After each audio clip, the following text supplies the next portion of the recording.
Shane here, we're Longland 67. Just doing a quick inbox review of the B17 that I'll be building for the buddy build I'm doing with Cone on ISM. So let's kind of get stuck in. It's just going to be kind of more of a modeller's impression of the kit, as I'm not really an authority in the B17, so I don't know much of its accuracies.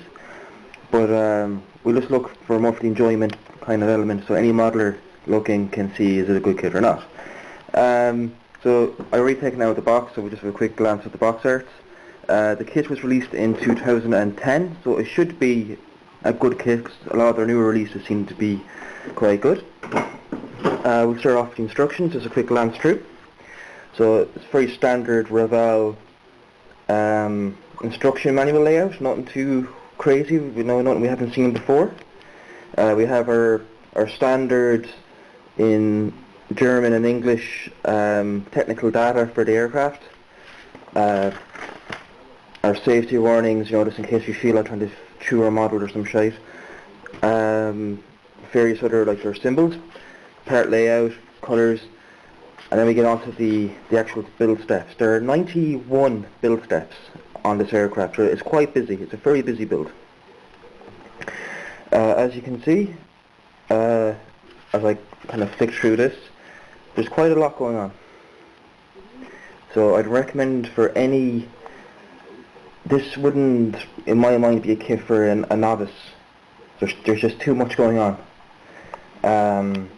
So I imagine someone has a few builds under their belts and thinking of trying to challenge themselves, this would be more for them. Because there's just, as you can see here, if you're a new builder, you get lost in this very quickly. But they are clear enough as long as you pay attention to what you're doing. And as you can see, there's a lot of interior detail, and I'm very impressed with that, especially things like the ball gun on the belly of the aircraft and whatnot. So, comes with positionable flaps and elevators, or stabes and elevators, which is good. So you can model this aircraft on the ground if you want. Comes with engine detail, though the cowlings cannot be modelled open or closed. So if you have your reference material and you want to expose the engines, you'll have to do a bit of cutting, I think. Because I was looking through the instructions and it doesn't seem to give me open cowlings. Actually, it doesn't give me open cowlings, I checked. Full bomb bay is included, full interior, which is always a good thing. Including the bomb bay, or not the bomb bay, but the actual bomb payload itself. Then you get a few 500 pounders and whatnot. Ironically, for an aircraft this size, it only carries the bomb capacity of the Mosquito, as in the de Havilland Mosquito fighter bomber. So yeah, it's kind of all bark and little bite really, but still a lovely looking plane. Then we go to our paint callouts. There are two callouts for two aircraft, obviously. There is the aircraft depicted on the box art, which is Little Miss Mischief, which is the aircraft I'll be making or building. It has the silver and camo and red tail patterns. I really like that. It's very stark. It should stand out quite nicely on the desk. And also I love the little the retro pin-up of Little Miss Mischief herself on the side. I love those notes there. I know some people don't like that type of thing. I think it adds a little bit of character to the aircraft, and it's very unique to its time. So much so that later on the American Air Force used to issue directives to all aircraft ground crews to stop painting saucy pictures of ladies on the side of their planes. So the aircraft is Little Miss Mischief, 8th Air Force, 1st Air Division, 1st Combat Wing, 91st Bomb Group, 342nd Bomb Squadron, Bisonboro, UK, February 1945. So this is quite late in the war. Here's just a stenciling for the lower side of the same aircraft. And then we have another aircraft stationed, it's the same squadron, same bomb wing, and the only difference is it has a different nose art. It's 909 8th Air Force, 1st Air Division, 1st Combat Wing, and so on and so forth. It's more just overall green, which, the green is a nice pattern in itself, especially for if you want to weather it and wear it down. But I kind of want to try something a little bit different, So since being an armour modeler, this is I want it to be as different as possible. So again, nothing out of the ordinary there. The details, I have this sealed in a Ziploc bag. as this has been sitting in my stash for some time. I didn't want the damp to get at the pieces, and I really should have taken this out of the bag. Quality is quite good actually. I think it's pretty nice. There's a slight gloss, as you can see here, it's reacts to the light. This was sitting in its box in the shed for at least a year, and I'm a bit worried the damp may have gotten at it a little bit, because it just seems that it might have reacted. It's just probably me wearing, but they all seem quite sharp, nice detail, a little bit raised. If I run my finger over the decals, I can feel this side edge, which is a bit more prominent than usual. It's printed in Italy. I don't know if this is it doesn't say if it's a cartograph or not. No, it doesn't. It just says printed in Italy, so I don't think that's a cartograph, because normally they mark their product. So nice quality decals, nice stenciling and hit marks and kill marks and whatnot. So yeah, that's out of the way, nothing new there again. And this is what you get when you open the box. You get 10 sprues, one moulded in clear plastic, which we'll have a look at in a few minutes, and 9 in a horrible, I don't like it, metallic grey plastic. You can see how the light's catching it there, and I don't really like that. I think it's ugly, so I'm going to be happy to get it hidden under a coat of primer. I'm just going to take some random sprues here because, again, I'm not too sure what I'm looking at, but there are a few things I want to draw your attention to. There is actually very little anyway really in the lines of flash, nothing too crazy. There's a lot of pin injection marks, as in, or like cast plugs, I mean like that. So there's going to be a little bit of cleaning in these aircraft. But there's one thing that is kind of prominent throughout the entire plastic, and if you look carefully on the wing here, I'm trying to catch it, there we go. You can see that there are strange waves in the plastic. Here, yeah, much better here, you can see it. And these waves are prominent throughout the entire model. Now I think this is to do with the cooling process within the mould, that the plastic itself is undamaged. I mean, it doesn't sit out of the model, it doesn't, it's not like a burr or a scratch or anything like that. So hopefully that will not be a problem. I hope it won't be. It should disappear under a few layers of paint. It won't or Revell has just like snooped me once again, because I have very bad experiences with Revell kits in the past. I bought a bloody space shuttle from my girlfriend, who's into NASA and astronomy, the Atlantis, when they were being decommissioned. It is the worst kit I've ever built. So thankfully this kit is not looking like that. There's no sink marks, well, none really to speak of. There's no real heavy flashing. Here's a sprue of some of your bomb components.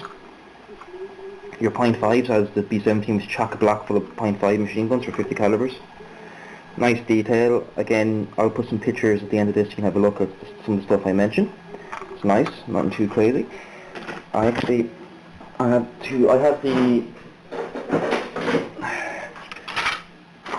fuselage part here, and once again you can kind of see that weird, this not kind of burring or waving in the plastic.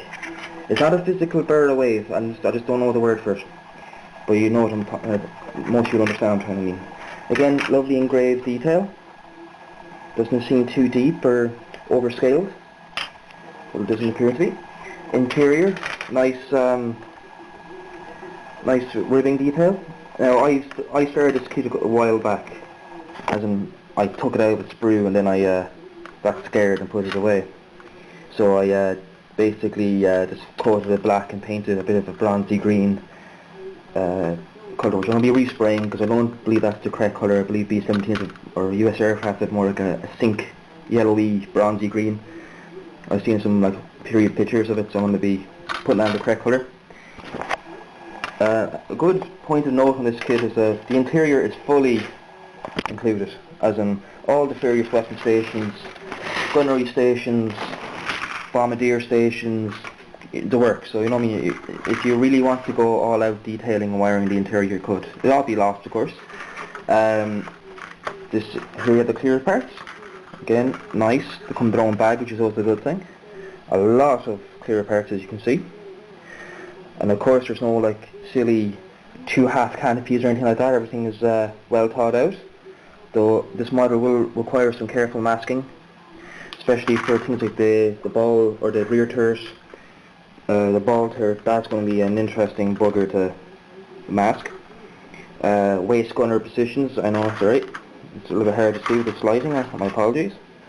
They're the ball gunner or the waist gunner positions that can be modelled on or off. You don't have to use them. Actually, sorry, that's at the nose of the aircraft. That's where the bombardier and navigator, and then the waist gunners are these two little panels. And also here for the same again, different variants. So yeah, that they're good. Nice detail on them. I'll probably just have to take my time masking them, but they should make nicely. So now, I think it's a pretty alright kit. There's some nice kind of engine and wing details and whatnot. I should build into a very good kit, especially for what I want. Like, you know, I'm not going for a super detailed model here because I simply don't know enough about aircraft. But it should be good. It should build up. I have Revell and Lancaster as well that I'll probably be doing for the bomber group build in the future. And yeah, it seems to be a little bit more straightforward than the model that Cohen is building. He's building it's a much older kit. I think it goes back from the 80s or 90s. It's a 48 scale, so it's this kit's bigger brother. It's a monster of a model. I'm sure you've all seen the pictures on his channel and his videos. And at the moment, he's actually rescribing it at the moment, the wings. So I wish him all the best of luck with that. You know, I wouldn't be as brave to rescribe, and I think I only have to do a bit of scribing work with a few of the aircraft in my stash. But we'll cross that bridge when we come to it. So that's grand. So myself and Cohen are going to be cracking away on this build for as long as it takes to get finished. He's doing his build in conjunction with the Russell Gosling's D-Day group build, which I am actually very pleased to announce that I will be joining as of today, because at first I thought I wouldn't, but I want to take part and get to know the community a bit better. So I'll be picking up my kit tomorrow, hopefully. And we'll all see you very soon. So thank you so much for listening to me babble on. I'm sorry again that I'm not too good at doing these inbox reviews. I'm slowly getting into the idea of it.